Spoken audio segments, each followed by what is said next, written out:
Corona की दूसरी लहर का भारत में सबसे ज्यादा कहर। दुनिया भर में 24 घंटे में कोरोना के 7 लाख से ज्यादा नए मरीजों में 48% सिर्फ भारत से। कोरोना को लेकर पीएम मोदी ने सैन्य बलों की तैयारियों की समीक्षा की। सीडीएस बिपिन रावत ने पीएम मोदी को तैयारियों की जानकारी दी। कोरोना के खिलाफ जंग में सेना के मेडिकल ऑफिसर्स भी लड़ेंगे। 2 साल पहले रिटायर या वीआरएस लिए हुए अफसरों को भी वापस बुलाया गया। भारत में बेकाबू कोरोना कहर पर डब्ल्यूएचओ चीफ टेड्रोस का बयान। कहा, कई देशों में अब भी कोरोना का गंभीर संकट है। भारत में दिल तोड़ देने वाले हालात हैं। भारत में लगातार 5वें दिन 3 लाख से ज्यादा नए केस। 24 घंटे में रिकॉर्ड 3,53,000 नए मरीज मिले। 2,812 लोगों की मौत। देश में बेकाबू कोरोना और मरीजों की परेशानियों पर सुप्रीम कोर्ट में आज दोपहर 12 बजे अहम सुनवाई। सुप्रीम कोर्ट ने केंद्र को नोटिस जारी कर कोरोना से निपटने के लिए नेशनल प्लान मांगा है। स्वास्थ्य मंत्रालय ने माना, इस बार पिछले साल के मुकाबले कोरोना का ज्यादा संक्रमण। महाराष्ट्र, यूपी और केरल सबसे ज्यादा प्रभावित। कहा, कोरोना की चेन तोड़ना बहुत जरूरी है।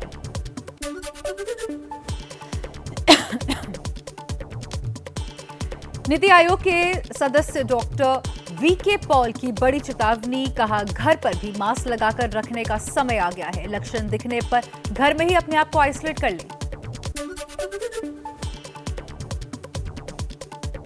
एम्स के निदेशक रणदीप गुलेरिया ने कहा, घर में ऑक्सीजन और दवा जमा करके रखना बेहद गलत है। कोरोना होने पर घबराए नहीं। 80% से ज्यादा लोग घर पर रहकर ही ठीक हुए हैं। कोरोना आंकड़ों को लेकर राहुल गांधी का सरकार पर निशाना। कहा, सरकार कोरोना का असली डाटा जनता से छुपा रही है। सरकार ने महामारी ना सही, महामारी का सच नियंत्रण में कर लिया है। वायुसेना का C-7 विमान यूएई से 6 ऑक्सीजन कंटेनर लेकर वापस देश लौटा। आज फिर 6 कंटेनर ले दुबई रवाना होगा वायुसेना का विमान।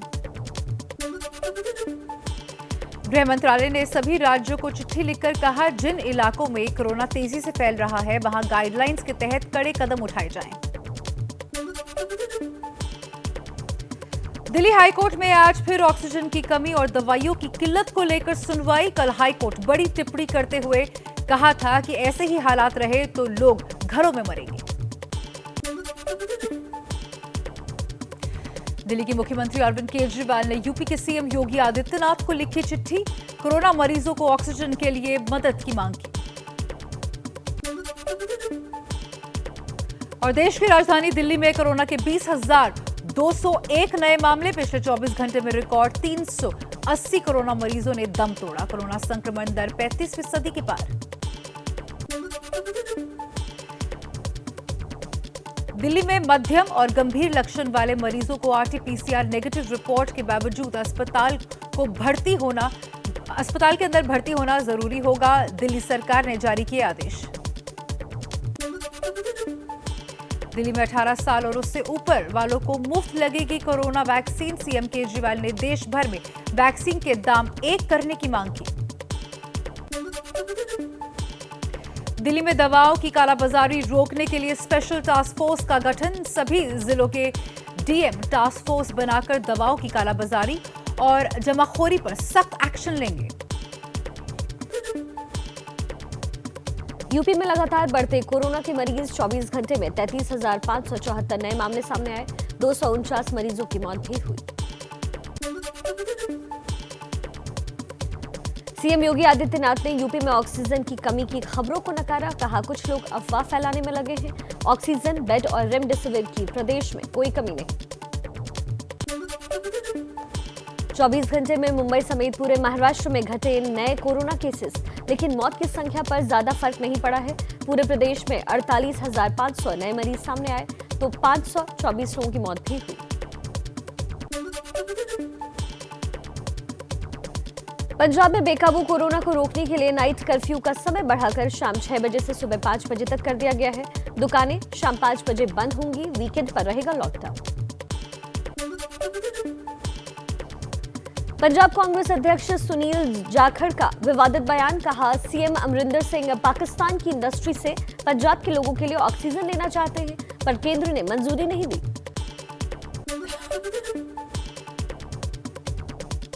हिमाचल के 4 जिलों कांगड़ा, सोलन, सिरमौर और ऊना में आज से नाइट कर्फ्यू। बाहर से आने वालों को 72 घंटे पहले की आरटी-पीसीआर नेगेटिव रिपोर्ट दिखानी जरूरी होगी। राजस्थान में कोरोना के सारे पुराने रिकॉर्ड्स ध्वस्त हो गए। 24 घंटे के अंदर 16,438 नए संक्रमित लोग पाए गए। 84 लोगों ने दम भी तोड़ा। चुनावी राज्य बंगाल में कोरोना की और तेज रफ्तार। एक दिन में तकरीबन 16,000 नए मामले सामने आए। 68 मरीजों की मौत भी हुई। टेस्टिंग कराने वाला हर दूसरा व्यक्ति पॉजिटिव। कर्नाटक में आज से 14 दिन के लिए लॉकडाउन जैसी कड़ी पाबंदियां। सुबह 6 से 10 बजे तक ही दूध, किराना, फल, सब्जी की दुकानें खुली रहेंगी। जरूरी सेवाओं को ही छूट मिलेगी। हरियाणा में हिसार के निजी अस्पताल में ऑक्सीजन की कमी से 5 कोरोना मरीजों की मौत। मामले में सीएम खट्टर ने मजिस्ट्रेट जांच के लिए आदेश दे दिए। उत्तराखंड में भी 18 साल और उससे ज्यादा उम्र के लोगों को फ्री कोरोना टीका लगाने का ऐलान किया गया है। सूत्रों के मुताबिक केंद्र सरकार ने वैक्सीन कंपनी सीरम इंस्टीट्यूट और भारत बायोटेक से वैक्सीन की कीमत कम करने को कहा है। 1 मई से 18 साल और उससे ज्यादा उम्र वालों को लगना है टीका। देश में अब तक 14 करोड़ 19 लाख से ज्यादा लोगों को कोरोना का टीका लगाया जा चुका है। 60 साल से ऊपर वाले 50% लोगों को लग चुकी है वैक्सीन। WHO ने माना, भारत के वैक्सीन निर्माताओं की आपूर्ति क्षमता प्रभावित होती है तो असर उसके कोवैक्स जैसे प्रोग्राम पर भी पड़ता है, जिसमें गरीब और कमजोर देशों को दिए जाते हैं टीके। ऑस्ट्रेलियाई क्रिकेटर पैट कमिंस ने पीएम केयर्स फंड में $50,000 की मदद की। गूगल के सीईओ सुंदर पिचाई भी 135 करोड़ की मदद देंगे। दिल्ली में मेडिकल शॉप की आड़ में रेमडेसिविर की कालाबाजारी करते 3 लोग गिरफ्तार किए गए। 70,000 रुपए में बेच रहे थे एक इंजेक्शन। तीनों आरोपी आपस में दोस्त थे। लखनऊ में नकली रेमडेसिविर इंजेक्शन बेचने वाले गैंग का हुआ पर्दाफाश। 5 की गिरफ्तारी। लोगों की मजबूरी का फायदा उठाकर नकली इंजेक्शन को भी मनमाने दामों में बेच रहे थे अपराधी। यूपी के हापुड़ में प्राइवेट मेडिकल कॉलेज में चोरी से रेमडेसिविर इंजेक्शन बेचते 3 कर्मचारी गिरफ्तार किए गए। कोरोना मरीजों के लिए एक इंजेक्शन का 30 से 40 हजार तक दाम वसूल रहे थे। हरियाणा के जींद में मेडिकल ऑक्सीजन गैस सिलेंडर की कालाबाजारी का हुआ खुलासा। एक दुकान से 9 अवैध ऑक्सीजन सिलेंडर बरामद किए गए। सीएम फ्लाइंग स्क्वाड का लगातार छापेमारी अभियान जारी। एमपी के छतरपुर सरकारी जिला अस्पताल में कोरोना मरीजों के परिजनों पर डॉक्टरों ने लगाया मारपीट का आरोप। मरीजों से मिलने की जबरन कोशिश कर रहे थे परिजन, रोका तो मारपीट की गई। बंगाल में कल 7वें चरण में 5 जिलों की 34 सीट पर 75% मतदान हुआ। कोलकाता में 60% से भी कम पड़े वोट। अब तक एक ही चरण बाकी है। यूपी के कासगंज में पंचायत चुनाव में वोट देने से मना करने पर दबंगों ने 2 लोगों को गोली मारी। एक की मौत, दूसरे की हालत अभी गंभीर। अब तक एक आरोपी की गिरफ्तारी भी हो चुकी है। कासगंज में पंचायत चुनाव में नोट के बदले वोट डलवाने वाले रैकेट का हुआ पर्दाफाश। एक अधिकारी के भी शामिल होने का दावा।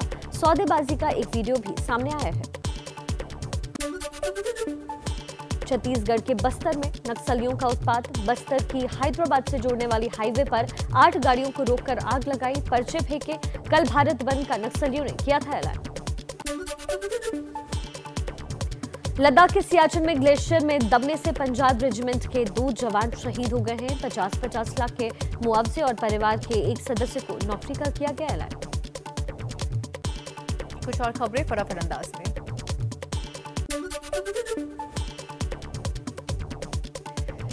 बिहार में पूर्वी चंपारण के बाकरपुर गांव में एक घर में बम की तरह फटा एलपीजी गैस सिलेंडर। 15 घरों में लगी आग, जिसके बाद 5 और सिलेंडर फटे। किसी के हताहत होने की कोई खबर नहीं। ईरान में विदेश मंत्री की इस्लामी गणराज्य में सत्ता सीमा को लेकर बेबाक बातचीत की रिकॉर्डिंग लीक होने से मचा बवाल। परमाणु समझौते पर जारी बातचीत तक खतरे में पड़ने के कयास। आज हरिद्वार कुंभ का आखिरी शाही स्नान। कोरोना संकट की वजह से आज साधु संत प्रतीकात्मक रूप से ही स्नान कर रहे हैं।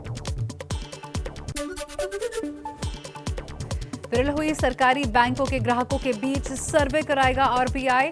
सर्विस और शिकायत निपटारे जैसी बैंकिंग सेवाओं के बारे में 22 सवालों के जरिए संतुष्टि की राय जानेगा। टेक महिंद्रा को चौथी तिमाही में 1081 करोड़ रुपए का प्रॉफिट। पिछले साल के मुकाबले करीब 35% मुनाफा बढ़ा।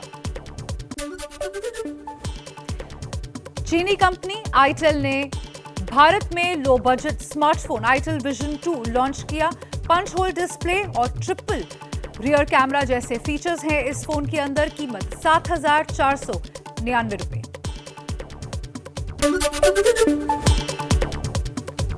आईपीएल में कप्तान मॉर्गन के दम पर कोलकाता ने तोड़ा हार का सिलसिला। पंजाब को 5 विकेट से हराया। नाबाद 47 रनों को बनाकर Morgan man of the match बने। आईपीएल में आज दिल्ली और बैंगलोर टीम के बीच होगी कड़ी टक्कर। दोनों की दमदार टीम। अंक तालिका में दिल्ली अभी दूसरे और बैंगलोर तीसरे नंबर पर।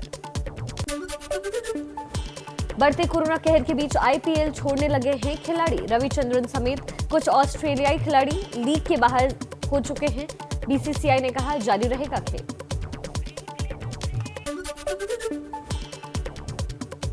पिता की मौत के 6 दिन बाद हिना खान की कोरोना रिपोर्ट आई पॉजिटिव। हिना ने कहा मुश्किल और चेतावनी भरे वक्त के अंदर मुझे सिर्फ दुआओं की जरूरत है। राम लखन और सौदागर जैसी कई हिट फिल्मों की एडिटिंग कर चुके नेशनल अवार्ड विजेता वामन भोसले का निधन हो गया है। सुभाष घाई समेत कई हस्तियों ने श्रद्धांजलि दी।